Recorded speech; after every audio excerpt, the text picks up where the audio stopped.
Hello everyone, welcome back. For those who are new here, I'm Umar, the founder of Growth Winner. On this channel, I share my learnings and insights on SEO. In this video, I'm going to share how I conduct technical SEO audit.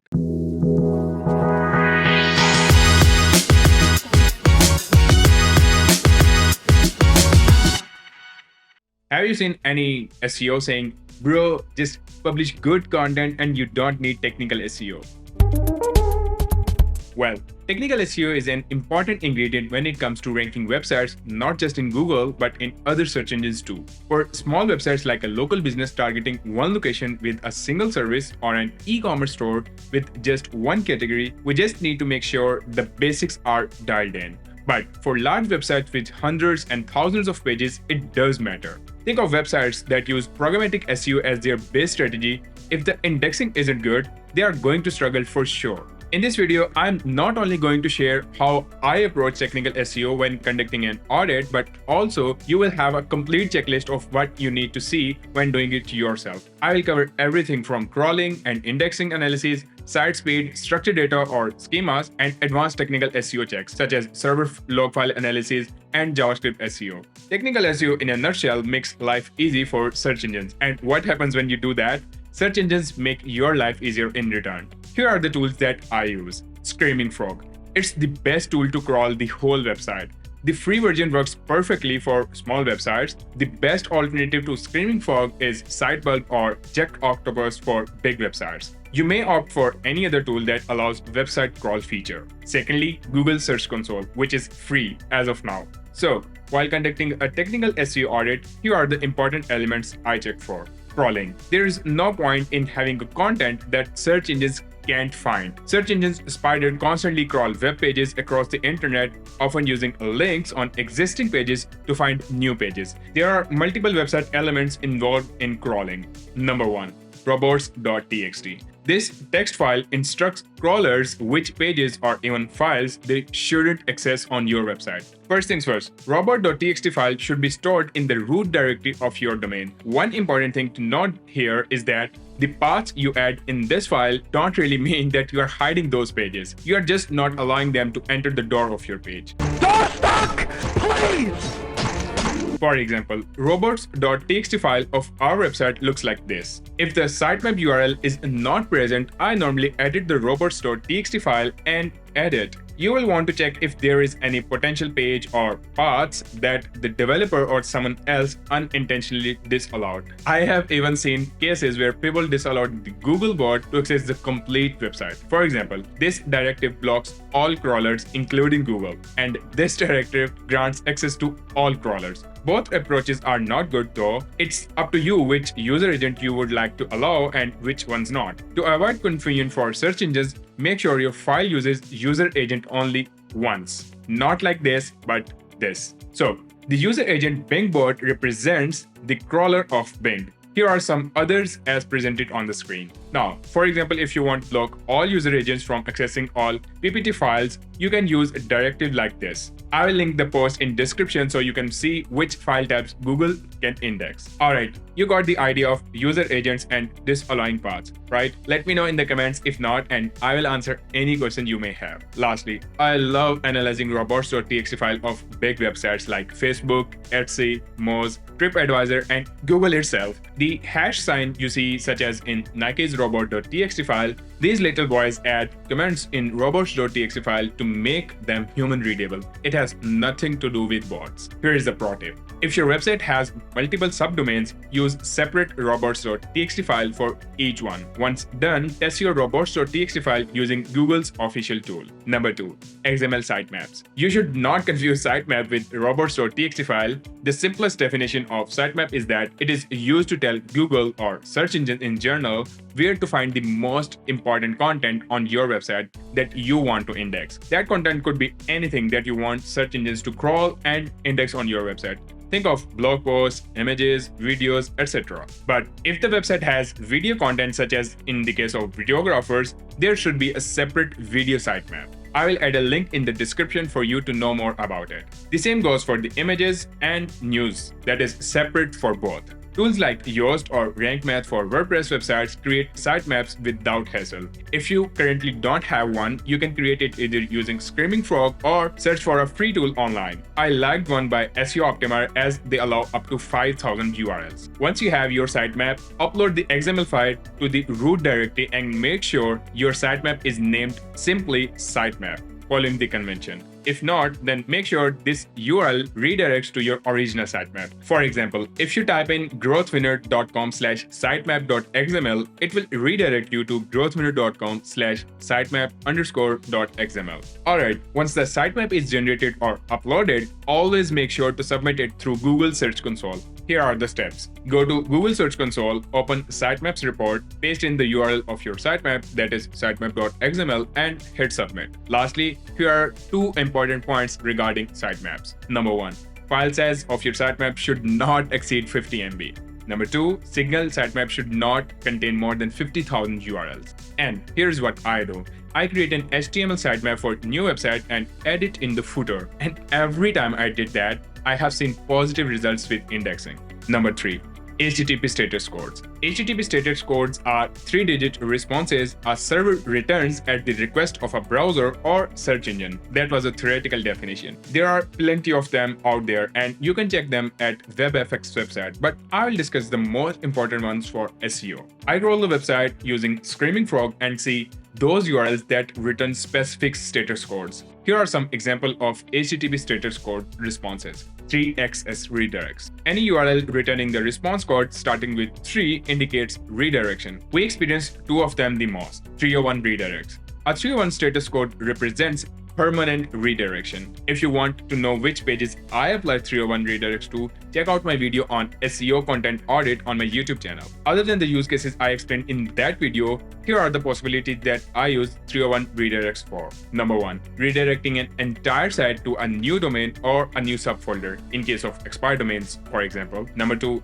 redirecting HTTP versions of URL to HTTPS or switching from www to non-www and vice versa. This could be for the entire website or a specific URL you have found. If you want to know how to find those individual URLs, check out my 15-minute audit video. Since I use Rank Math for most of my WordPress-based websites, it is pretty useful to implement redirects. For a website running on Apache server, you can ask ChatGPT to write you a quick piece of code based on your needs, and you can add it to the .htaccess file. Comment below if you need a Google Sheet that can help you generate code for htaccess file for hundreds of URLs at once. One problematic thing is redirect chains when it comes to auditing 301 redirects. This could be an infinite chain, meaning the destination page is same as the starting page, or an already redirected page is redirecting to an other one. You gotta fix both. 302 redirects. A 302 is similar to 301, but it's not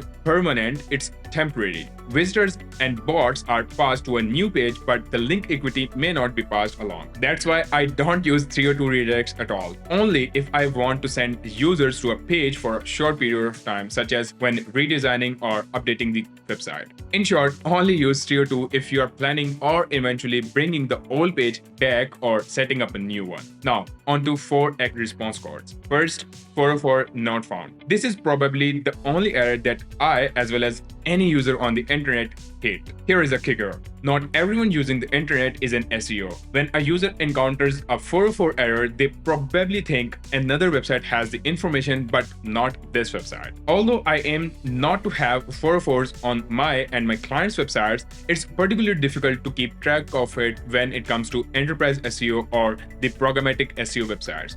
I normally add links to important posts or pages or even categories and add a quick contact form so they can contact us right away to inform us what they are looking for. This is particularly important for B2B websites. Or alternatively, use Creative Mind and build a branded and custom 404 page rather than relying on the auto-generated page by the server. If it makes sense, redirect these 404s to relevant pages on the website, otherwise implement 410, which represents the pages gone forever. Again, I would recommend checking out my SEO content audit video after you are done with this one.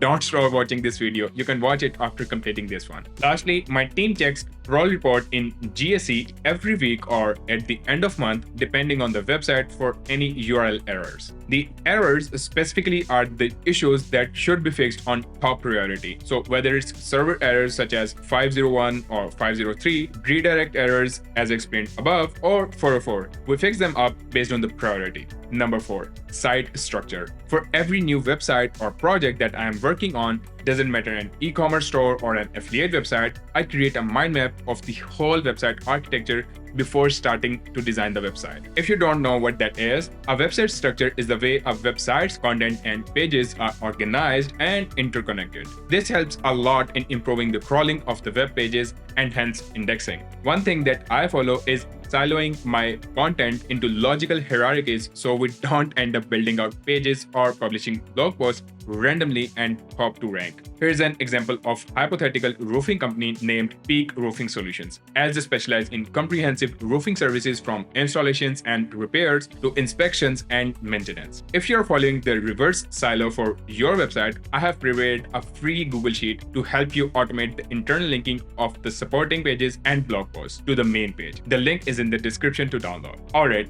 auditing means that we already have a website that we are analyzing, right? Now you know how you can revise and fix it. Once you are done building this complete architecture, not only it will make sense for search engines, but also it will help a ton to your site visitors as well. Another pro tip to improve your crawlability is avoiding paywall content. Google is likely not to crawl the pages that provide restricted access to its content. So do not paywall your important pages. Now on to indexing. As for indexing, once the page is crawled, search engines add it to their database. For Google, crawl pages are added to the Google index. There are multiple website elements involved in indexing. Number 1. Index plotting. Bro, why my pages are not indexing? Because you're being dumb. First, clean up the mess that's already created.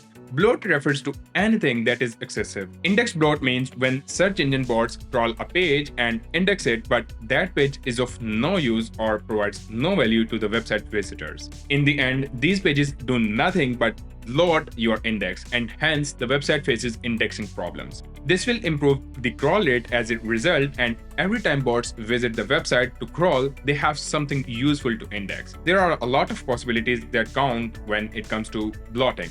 I will share a few of them that are most common but equally impact your website's SEO.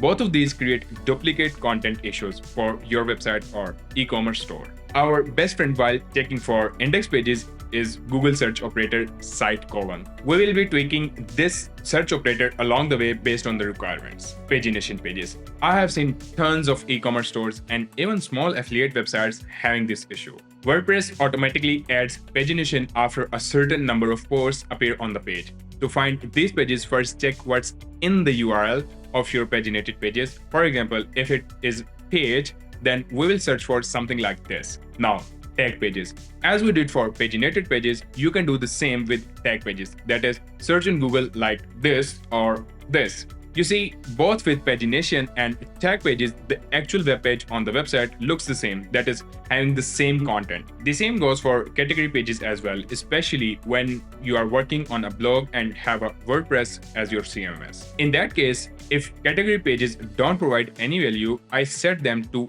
no index. To prevent this from happening when using WordPress, pages are the way to go, not the posts, so you don't have to select categories. Another one that can easily be found using Screaming Frog is low to no content pages. Not only this is bad for search engines, but also it provides a bad user experience. In Screaming Frog, crawl your website and head over to the word count tab. You will find the pages having low word count. In e-commerce stores, these are mostly the categories having no products at all. You can find them using this search operator. Now that we are talking about e-commerce stores, the most common issue is when sorting pages are indexed. Think of sort by size, sort by price, or sort by color. You know the drill to find them, right? Using search operators. Once the cleanup is done, I make sure to remove them from Google Index as well. Number 2, meta robots tag. Robot meta tags instruct crawlers on how to crawl or index web page content. In simple words, it tells robots not to index a page or not to follow any of the links on the page. Two things to care of with this. Make sure parameters don't conflict with each other. For example, this tag doesn't specify whether to index or not to index that page. For the pages you want search engines to crawl but not index, follow this tag. Lastly, if you want to specify that page not to get indexed in, let's say, Bing search engine, here's the tag. Number 3.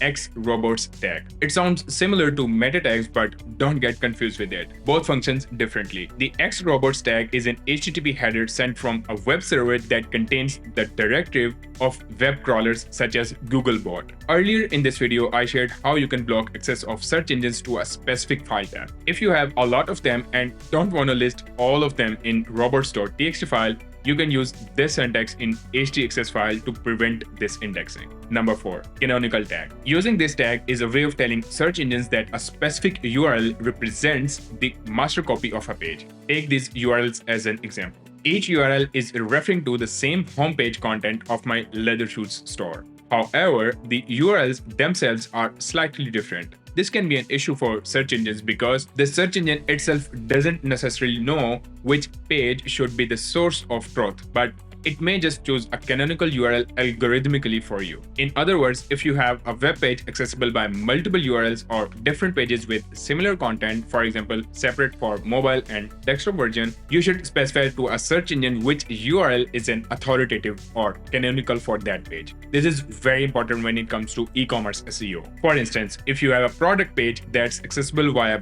both new arrival and bestsellers category, you might choose the bestsellers URL as the canonical one, as it may be more relevant to the users in the longer run. Be consistent. For example, if you have chosen leathershoes.com/bestsellers/ABC product as your canonical URL, make sure all internal links to this product use the same URL, not the new arrivals version. Alright, do not confuse 301 redirects with canonical tags. If you 301 redirect page A to page B, then human visitors will be taken to the page B automatically and never see the page A. If you add canonical tag to page A to page B, then search engines will know that page B is canonical, but people will be able to see both pages. Make sure your solution matches the desired outcome. As a basic rule of thumb, do not use multiple canonical tags. Otherwise, search engines will ignore all of them. If you are using any plugin for WordPress websites, they normally add it in the head section of the page. If it's for a custom website, make sure it's following the same practices. One more thing that I must check is using absolute URLs instead of relative paths. This means that you should use this instead of this one. If you want to learn more about this, I will link Google's official guide in the comments. One last report for indexing is page indexing report in GSE. Normally, there is a guide linking officially to Google blog to fix each error or warning. Fix them and request review. If you keep ignoring them, they keep bothering your website. Now, we are on to the last section of this video, advanced technical SEO checks. Till now, we are done fixing two major issues, that is crawling and indexing. Here are the tips to spice up your technical SEO. Some tips may sound like, oh yeah, I already heard of them, but stick around and just think of it if you already implemented it on your website. Number 1, structured data and schema markup. Let's not confuse schema, structured data, and rich snippets. First things first, schema is a shared language created by several big search engines containing a standard markup for structured data these search engines can understand. Now, structured data, where schema is language in which you present your content, structured data is the actual data you provide. This is the content that you give to search engines to get the better understanding of your pages. Rich snippets. By providing structured data using schema, search engines will know exactly what users can find on your page. This allows search engines to present your content visually. These more prominent results are called rich snippets. Is it a direct ranking factor? No. Can it help you get more traffic? Definitely yes. How? Implementing a schema for rich snippets increases your CTR and hence the website gets more clicks and traffic. Win-win. Yeah, baby! That's what I've been waiting for! While implementing the schema, I make sure to choose the right one. Schema.org has collection of all schemas, including those that display rich snippets. So just search based on your requirement, edit, and then implement. I now use ChatGPT to write the schemas, and before implementing, must test them using Google's official tool to see if there are any errors. Also, you can find the pages with missing structured data or validation errors inside Screaming Frog. Lastly, never ever mark up the content that isn't visible to the user or something that's irrelevant or misleading, unless you are doing black hat SEO. Number 2, server log file analysis. I think it makes sense to create a separate video explaining server log file analysis. I will record one for you guys. Now on to number 3, JavaScript SEO. Remember earlier in the video, I said Google or search engines follow this path to rank search engines for queries, crawling, indexing, and then ranking. But that's not the case with websites that are built using JavaScript. There is a step after crawling and before indexing, and that is rendering. This diagram by Google shows how it's done. So it's always better to test the web page for rendering using the URL inspection tool in GSE. Do a live test of the URL, view tested page, and open more info tab to check if it returns 200 HTTP status code. You can view HTML of the page that is rendered. Simple, isn't it? I have explained in detail about pagination earlier in this video, but it's even more important if it's dependent on JavaScript, since no search engine can click or scroll a page. So it's better to serve static links for pagination. If you would like to learn more about this, I'm linking the official guide by Google on JavaScript SEO in the description. Enjoy. Number 4, site speed. As for the site speed, it requires a complete video or even a playlist and can be covered in this one. If you feel that's super necessary for you, let me know in the comments and I will create a complete guide. That's it for today's video. If you don't want to go through all of this by yourself, you can book a paid consulting call with me by following the link in the description. Subscribe and hit the notification bell so you don't miss any video on my YouTube channel for actionable insights in SEO. Thank you so much. Bye-bye.